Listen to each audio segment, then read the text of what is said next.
Assalamualaikum warahmatullahi wabarakatuh. Perkenalkan, nama saya Ajeng Saputri, Prodi Perbankan Syariah Universitas Juanda Bogor. Pengertian korporasi. Korporasi adalah suatu perusahaan yang diakui secara hukum perdata. Korporasi berbentuk kumpulan organisasi profesi atau perusahaan yang berbadan hukum dan non-badan hukum. Keterlibatan orang yang bergabung dalam perseroan ini sama halnya dengan keterlibatan dengan perseroan. Kepemilikan modal dapat dimiliki secara pribadi atau dijual ke pihak luar, sehingga pemilik perusahaan bukan lagi orang-orang yang dikenal. Pembagian dividen juga tergantung pada kesepakatan yang dibuat. Semua keberjalanan korporasi untuk mencapai tujuan bersama. Ciri-ciri korporasi.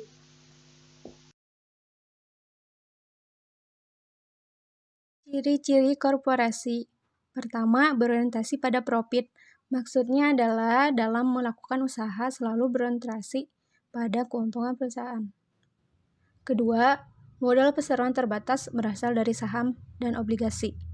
Perseroan terbatas memiliki sumber modal berupa surat berharga. Kepemilikan seluruh modal tercatat dengan baik dengan bukti sertifikat saham dan surat obligasi. Bagi pemilik orang yang menanam saham di perusahaan, jenis ini pasti akan memilih salah satu jenis surat ini sebagai bukti yang sah. Ketiga, kekuasaan tertinggi terletak pada rapat umum pemegang saham. Perseroan terbatas apabila ingin mengambil keputusan yang besar harus melibatkan dewan komisaris perusahaan atau pemilik saham. Pemilik saham bertanggung jawab atas saham yang disetorkan. Jadi pemilik saham hanya bertanggung jawab atas modal itu. Kelima, keuntungan pemilik saham berupa dividen. Jadi walaupun perusahaan mengalami kerugian, dividen tetap harus diberikan. Keenam, perusahaan dipimpin oleh direksi. Tugas direksi ini adalah untuk menjalankan perusahaan sesuai dengan fungsi dan segala jenis kegiatan perusahaan. Jenis korporasi. Pertama ada private corporation. Jenis korporasi yang dimiliki oleh sedikit orang atau kerabat dalam menjalankan bisnisnya. Biasanya pemilik sahamnya berasal dari keluarga besar dan kerabat dekat. Kedua ada public corporation. Perusahaan yang dapat dibeli oleh pihak lain ketika perusahaan tersebut membutuhkan tambahan modal.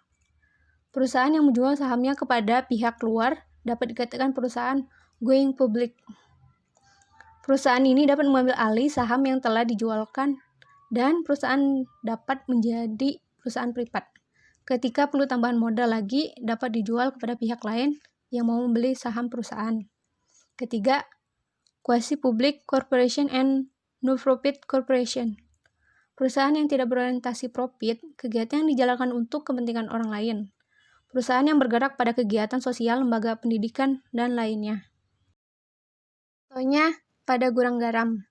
Perusahaan yang memproduksi rokok yang telah menjual sahamnya ke pasar terbuka. Jumlah saham yang dimiliki oleh publik juga cukup banyak. Bagi siapapun yang memiliki jumlah saham terbanyak dari perusahaan ini dapat menjadi pemilik inti perusahaan.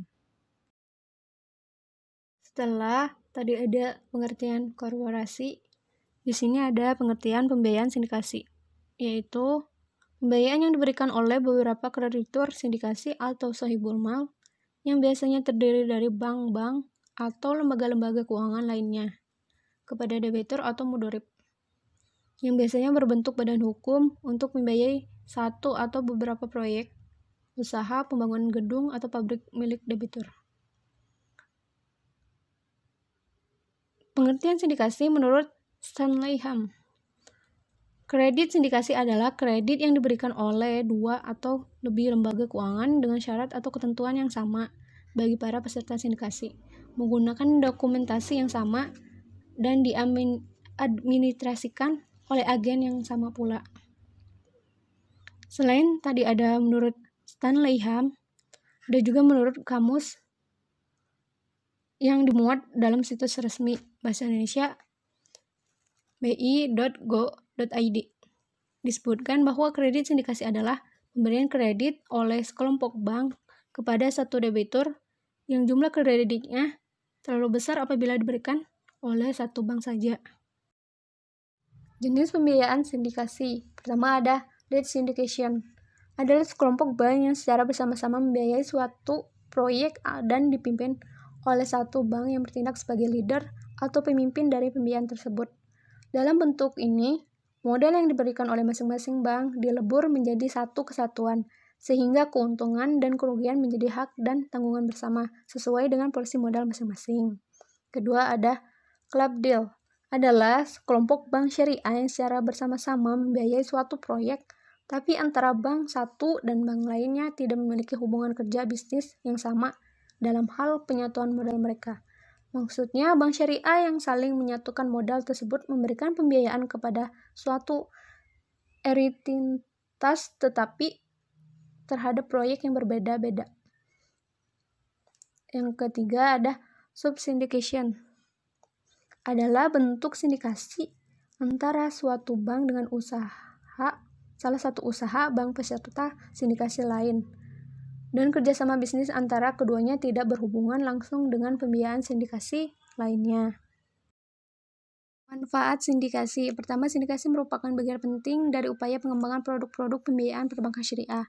Kedua, mengatasi ketentuan legal lending, limit atau batas maksimal pemberian kredit. Ketiga, sindikasi merupakan upaya akselerasi pertumbuhan aset dan laba perbankan syariah. Sindikasi akan mendorong perbankan syariah meningkatkan pembiayaan dengan nominal besar yang pada gilirannya akan menghasilkan profit yang besar. Jadi, makin besar pembiayaan, makin besar pula aset bank syariah.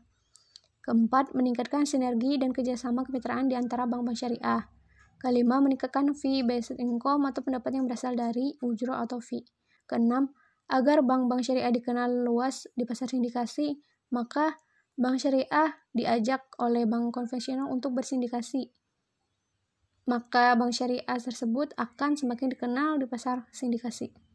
Ketujuh, mendiversifikasi portfolio pembiayaan. Kedelapan, meminimalisasi resiko pembiayaan. Kesembilan, menjaga likuiditas bank syariah. Apabila bank syariah kelebihan likuiditas seperti menerima setoran dan dana haji dan jumlah besar, maka untuk mengatasi kelebihan likuiditas itu, pembiayaan sindikasi menjadi solusi alternatifnya. 10.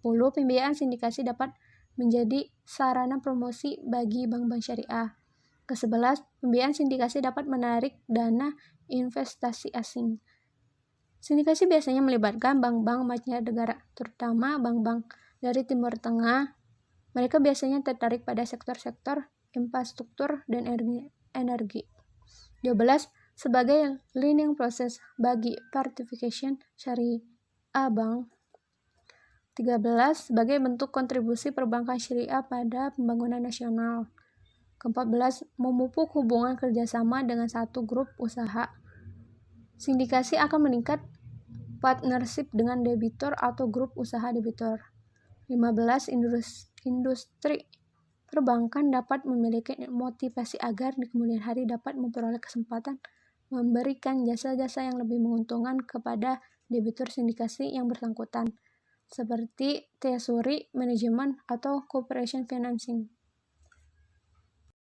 Contoh sindikasi untuk membiayai suatu proyek pembangunan jembatan terpanjang di Indonesia yang diperkirakan membutuhkan dana sebesar 10 triliun, PT CKS mengajukan pembiayaan kepada Bank Syariah AM.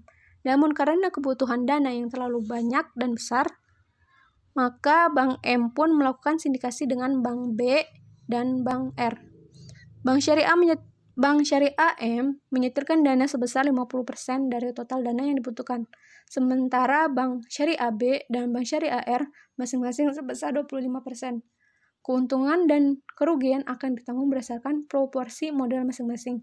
Dan di antara Bank Syariah B dan Bank Syariah R, Bank Syariah M adalah bertindak sebagai leader. Mungkin cukup sekian yang dapat saya sampaikan. Kurang dan lebihnya mohon dimaafkan. Wassalamualaikum warahmatullahi wabarakatuh.